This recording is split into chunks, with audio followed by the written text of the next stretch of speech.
अंतरिक्ष में जाने के लिए हमें अर्थ के ग्रेविटेशनल फोर्स यानी गुरुत्वाकर्षण शक्ति से निकलकर जाना पड़ता है। इसलिए हमें रॉकेट की मदद लेनी पड़ती है। रॉकेट एक साधन है जिसके माध्यम से हम अंतरिक्ष में जा सकते हैं। यह कुछ भी चीज या तो मनुष्य या मनुष्य बनाई गई सैटेलाइट को अंतरिक्ष में भेज सकता है। तो ये रॉकेट कैसे काम करता है, चलो जानते हैं। रॉकेट को धरती पे स्पेस स्टेशन से लॉन्च किया जाता है और जिस भी चीज को अंतरिक्ष में भेजना है यानी लोड को रॉकेट पे जोड़ दिया जाता है, जैसे कि स्पेसशिप या सैटेलाइट भी हो सकता है। रॉकेट को ऊपर जाने के लिए बहुत सारा ईंधन जलाना पड़ता है।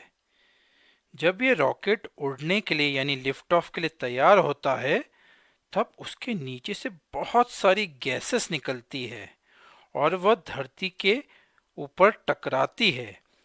इसके टकराने के कारण रॉकेट ऊपर की तरफ उड़ता है और एक बार रॉकेट ऊपर उड़ जाता है तो उसके बूस्टर्स उसे और ऊपर धकेलते रहते हैं और जब रॉकेट धरती के गुरुत्वाकर्षण से बाहर निकल जाता है यानी स्पेस में पहुंच जाता है तो रॉकेट नीचे गिर जाता है और जो लोड यानी स्पेसशिप या सैटेलाइट उसके ऊपर लगी रहती है वह स्पेस में छूट जाती है। फिर स्पेसशिप अंतरिक्ष में अपनी यात्रा कर सकती है और अगर वह लोड सैटेलाइट होता तो सैटेलाइट धरती के आजू बाजू चक्कर लगाता रहता। और अंतरिक्ष में सबसे पहले यात्रा किसने की? Yuri Gagarin. यह वही है जिन्होंने सबसे पहले अंतरिक्ष में यात्रा की। अब हम देखते हैं मनुष्य कैसे चांद पर यानी मून पर पहुंचा। क्या आप बता सकते हैं सबसे पहला मनुष्य जो मून पर पहुंचा? हाँ, वह है अपोलो 11 के कमांडर नील आर्मस्ट्रॉन्ग। वह और एडविन एल्ड्रिन और माइकल कॉलिंस मून पे पहुंचने वाले सबसे पहले मनुष्य है और वह पहुंचे थे जुलाई 20, 1969 को। वह अपने साथ मून के कुछ सैंपल्स यानी रॉक्स भी लाए थे। मून के ऊपर बहुत से पहाड़ है, वहां पर बहुत से गड्ढे भी है जिसे हम क्रेटर्स कहते हैं। कुछ क्रेटर्स और पहाड़ तो इतने बड़े होते हैं कि हम इन्हें टेलीस्कोप के माध्यम से धरती से भी देख सकते हैं। और ये क्या है? यह नील आर्मस्ट्रॉन्ग के पांव के निशान है जब वह मून पर चले थे, क्योंकि मून के ऊपर बहुत सी धूल है। और सबसे हैरान करने की बात यह है कि मून के ऊपर यह पांव के निशान अभी भी देखे जा सकते हैं, क्योंकि वहां पर कोई हवा नहीं चलती, तो यह निशान अभी भी मौजूद है।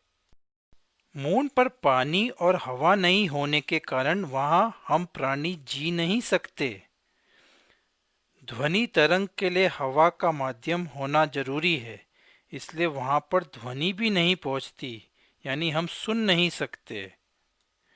चांद की गुरुत्व शक्ति यानी ग्रेविटेशनल फोर्स के कम होने के कारण वहां गैसेस रुक नहीं पाती। इसके कारण वहां पर एटमॉस्फेयर या वातावरण नहीं है। इसलिए चांद दिन में बहुत गर्म हो जाता है, क्योंकि सूरज की किरण सीधे उस पर गिरती है। और रात को चांद बहुत ठंडा हो जाता है, क्योंकि सूरज की किरणों की गर्मी वह वापस रेडिएट कर देता है। यह सब इसलिए होता है क्योंकि वहां पर वातावरण या एटमॉस्फेयर नहीं है। इसलिए अंतरिक्ष में एस्ट्रोनॉट्स को स्पेस सूट पहनना पड़ता है। इससे उन्हें ऑक्सीजन मिलता है और शरीर का तापमान सही रहता है। क्या आपको धरती पे अपना वजन ज्यादा लग रहा है? तो आपको चांद पर जाना चाहिए, क्योंकि वहां आपका वजन कम हो जाएगा। वह कैसे? चांद पर ग्रेविटेशनल फोर्स कम होता है धरती के कंपैरिजन में, क्योंकि चांद छोटा है और उसका मास या भार भी कम है, तो वह अपने वस्तुओं को अपने ओर कम शक्ति से खींचता है।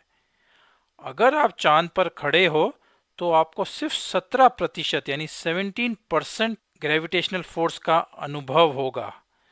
तो अगर आपका धरती पे वजन 100 किलो हो तो चांद पर आपका वजन सिर्फ 17 किलो होगा, भले ही आप वही व्यक्ति और वही शरीर के हो।